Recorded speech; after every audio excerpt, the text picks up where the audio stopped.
Good evening and welcome to Council Warm-Up. I'm Joe McParland. Boy, do we need a warm-up. It seems like that's a message that I've been repeating week after week. And I don't know if it's the effect of global warming, but, we have an expert that's going to be talking with us tonight that maybe can explain a little bit about this.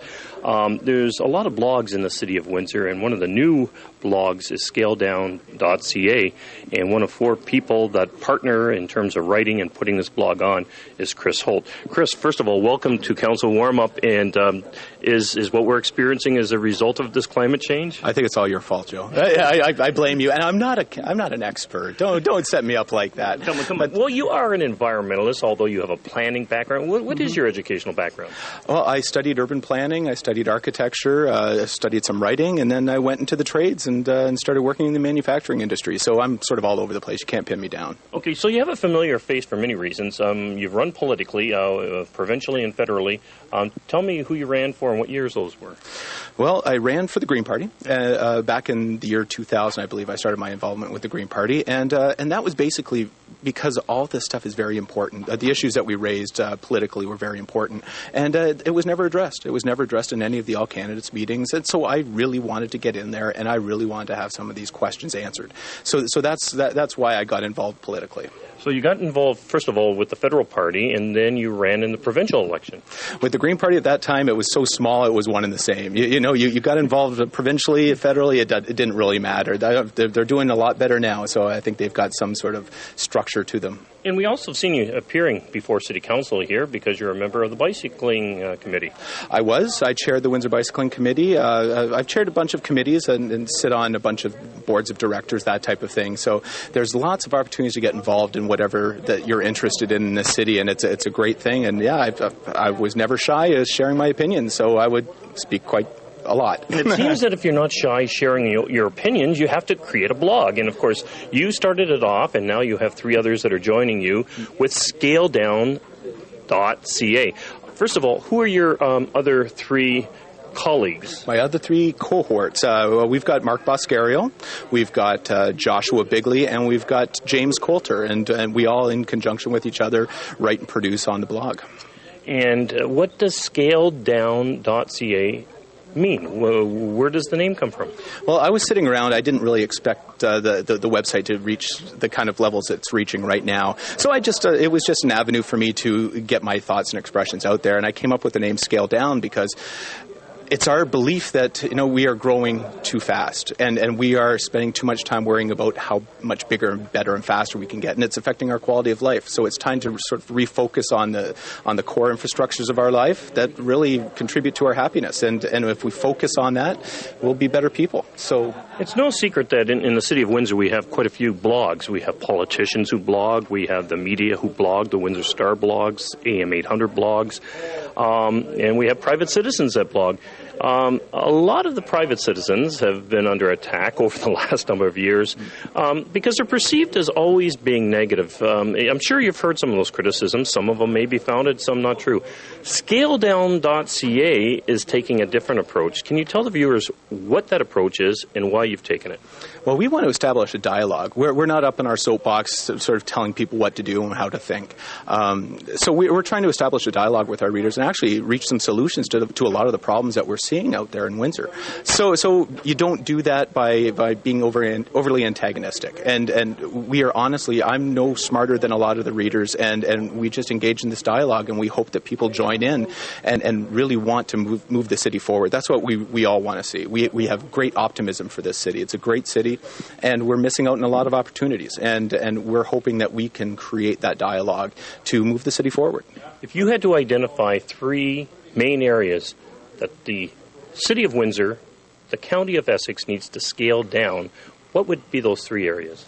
Well, definitely our land use patterns. We are growing, and we're spreading out, we're oozing out to the point where we can't afford the infrastructure we're spending our money on, but we're neglecting our core area infrastructure. I live in Old Walkerville, and we have the oldest infrastructure, water, sewer, that type of thing, and yet we're paying an 86% increase in our taxes or in our utilities costs for that.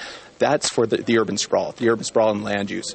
And you're not blogging negatively on this audit, are you? No, not at all, not at all. Well, that's another blog.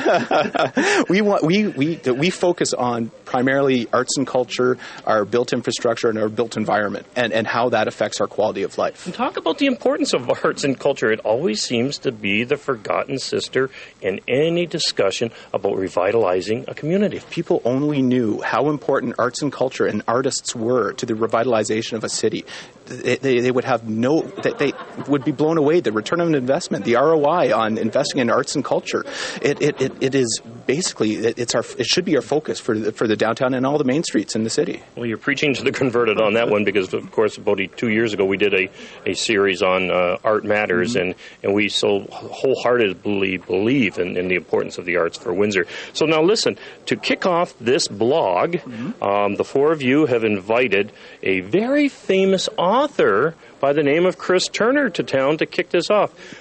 First of all, why have you chosen Chris? And he's going to be talking about his book, The Geography of Hope. Well, we're excited to bring Chris down because, like you said, he's got a very optimistic message, and Chris basically took a sabbatical for a year and went around the world, and he found out what worked. He found out examples of things that worked. And we really need that message of optimism here in the city. You know, we're getting beat up from all sides, and we are really taking a negative look at the world around us.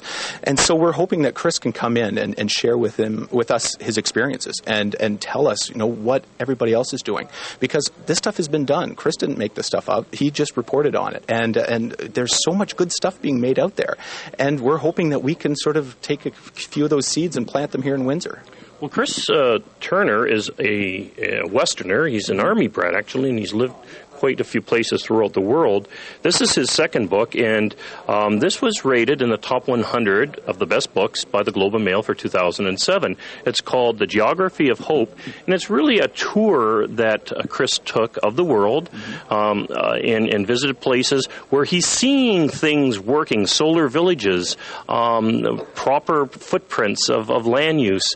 So is this typical of the type of approach that he espouses that Scaledown.ca is going to undertake? Oh, very, very much. Like we espouse a lot of the ideals that Chris discovered, and we need to see it. We need to physically see this stuff happening, and that's what with the medium of the blog, of the website, because we're developing a fully interactive website, and we're hoping to be able to give people the experience of these kinds of developments without actually having to travel the world like Chris did. Not all of us can pick up and move, so we're really excited of having Chris down.